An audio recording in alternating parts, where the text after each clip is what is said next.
Hey guys, welcome to my channel and show again. This is my 10th video of the day.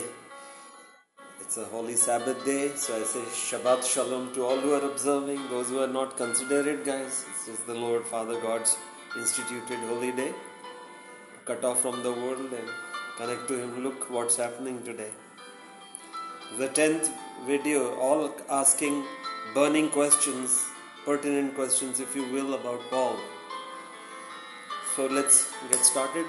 These are short videos, so have patience. It will be done in 10 minutes or less. See, Paul change, we know. He was a murderer, blasphemer. I put all that in a video called Damning Confessions of the False Apostle Paul. Now check out what all he said about himself. And then he says that after persecuting, murdering Christians, all that he said, I'm not saying. It's recorded. And I won't go into that. Please take time to click that video and see it. And then a strange thing happened. On the way to Damascus, from where he was going with a mob of murdering people, murderers, to get the Christians who had fled persecution of Paul, murderous persecution, blasphemous persecution, to get him, because he made people at gunpoint, like knife point, guns were not there, to blaspheme God and the Spirit. He was very evil. Now he claims he was going to Damascus. On the way, what happened? Suddenly a light appeared. And Jesus, he claims it was Christ, who says, Saul, Saul, why do you persecute me and all? Alright? This has no witnesses. This event has no witnesses have come forward to record their names. While in Deuteronomy, Jesus says that, like in Matthew, Jesus says, in Deuteronomy, Moses says, and Paul also says in 2 Corinthians that all events have to be established, facts have to be established by the testimony of 2 or 3. Who are the witnesses of you, Paul? How can we establish what you've seen? Tomorrow I can say 8 billion people can say we saw Jesus. How are we different from you then? At least we are better than you, you murderer. Anyways, so let's see. But what's really interesting is that he gave the conversion story 3 times. Who? Paul did. And we will examine. There are grave discrepancies and contradictions in the 3 accounts. I'll read it out for you. And you tell me your views through the comment section. Comment section, why did the story change 3 times of this man whose conversion was seen by nobody, and yet he was accepted as an apostle? Okay, so let's see where the conversions are. Give me a second, guys. Alright guys, let's start with Acts 9 verses 3 to 8. That says, Acts 9 3 to 8, Paul was blinded by a light.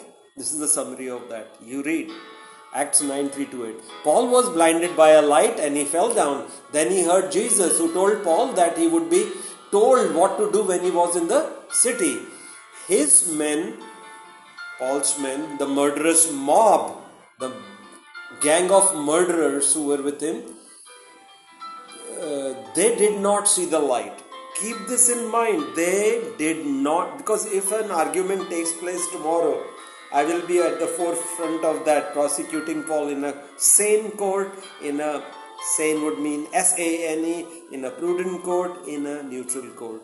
This will be told to the judge and the jury that Paul says his men did not see the light but heard the voice.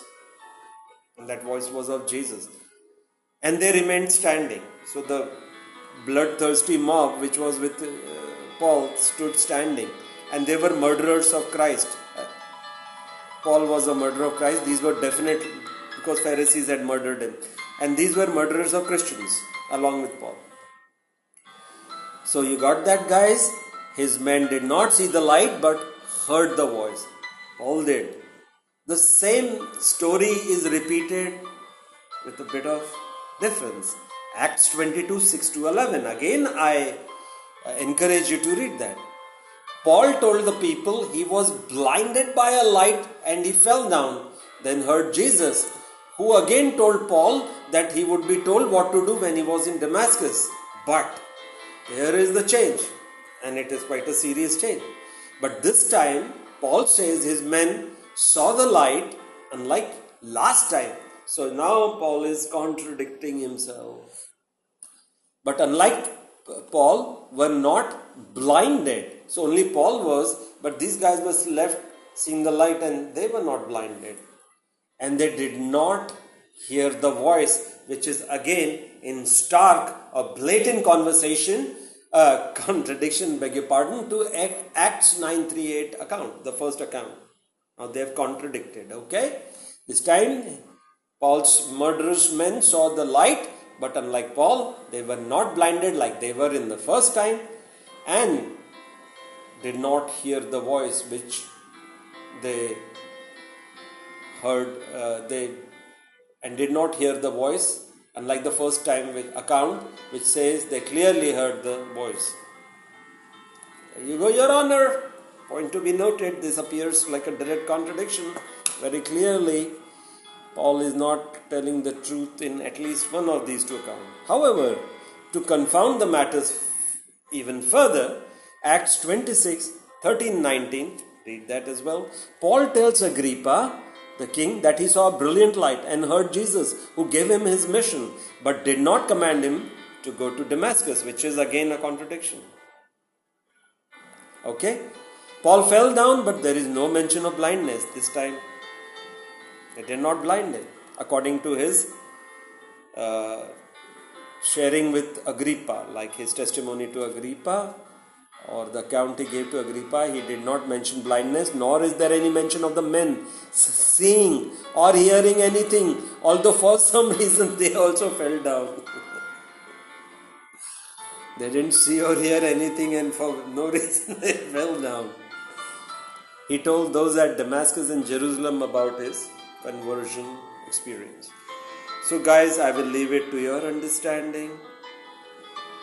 Why would a person with whom a real event has happened as big as this, which changed the history of, unfortunately, Christianity, a new doctrine was introduced, said by grace through faith and not by works, by this very man who has no witnesses, and his account changed 3 times per his own confessions or his own accounts or his own words. What are your views on it? I look forward to hearing. God bless you. Shabbat Shalom.